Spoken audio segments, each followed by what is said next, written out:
Avec Milan qui s'occupe, Mawaran. Mawaran, nom d'artiste, Oui, qui va passer samedi soir 30 septembre au Poulpe du Lac. c'est ça pour présenter pour la première fois notre premier album qui s'appelle Shazaya Beyrouth. Alors moi je viens du Liban, de Beyrouth, et j'ai fait le conservatoire national au Liban. Et maintenant dans ce nouvel album, je collabore avec des instruments pas spécialement tout le temps orientaux. Alors il y a de la musique de fusion, mais qui est venue naturellement liée à des rencontres avec des artistes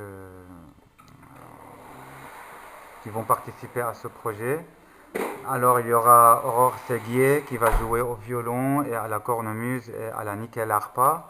Il y aura Sevan Arevian qui est d'origine arménienne qui va jouer sur plusieurs instruments. Sevan, il va faire un fond sonore, il va faire du didgeridoo. Il y a Jean-Pierre Vivant qui va faire de la percussion orientale et caisse claire préparée. Et il y aura des guests. Alors Pierre Blanchu qui va jouer au Santour. Et voilà. Il y aura de la projection aussi pendant le concert. Oui, j'ai vu ça, mon Liban, Ouais, avant, ou enfin, je sais ouais, pas des comment tu... séquences ouais, qu'on a filmées au Liban, et moi et Zoé Judel. Et voilà. Et ce projet-là, c'est un peu le mélange, puisque pour moi, Beyrouth, je suis né et j'ai grandi là-bas et j'ai fait mes études là-bas et tout. Alors, pour moi, Beyrouth, c'est un carrefour et culturel et politique et religieux et tout Je crois ça. qu'il y a 4 religions, on va dire, Il y en a, ouais, quatre sur grandes Beyrouth. religions et Ouais. après il y a des branches et des moches. C'est très Il y a les complexe. sunnites, C'est ça, voilà, maronites, les ouais, druzes et ouais, tout ouais, ça. les Druzes, etc. Alors du coup, même ouais, niveau culturel et musical, on a été influencé et par l'Occident et par l'Orient et par tout ça. Et du coup, dans ce projet-là, ben, j'essaye d'exprimer tout ça, surtout que moi j'ai connu aussi la guerre et le côté urbain et le côté, disons, capitaliste sauvage de Beyrouth. Et tout ça en même temps. Parmi les images qu'on va projeter, il y aura aussi des séquences d'un temple dans cette plaine-là Ouais. de Beka. Et après ça, ben, tout le monde a profité de la guerre, que ce soit l'Occident ou l'Orient. Alors après, rentrer dans les détails du problème du Moyen-Orient, Pas de vague, pas de vague. Et je voulais terminer cette petite interview très sympathique sur le fait que on s'est rencontrés parce que ici s'est monté un nouveau café qui s'appelle le Poulpe du Lac. ouais.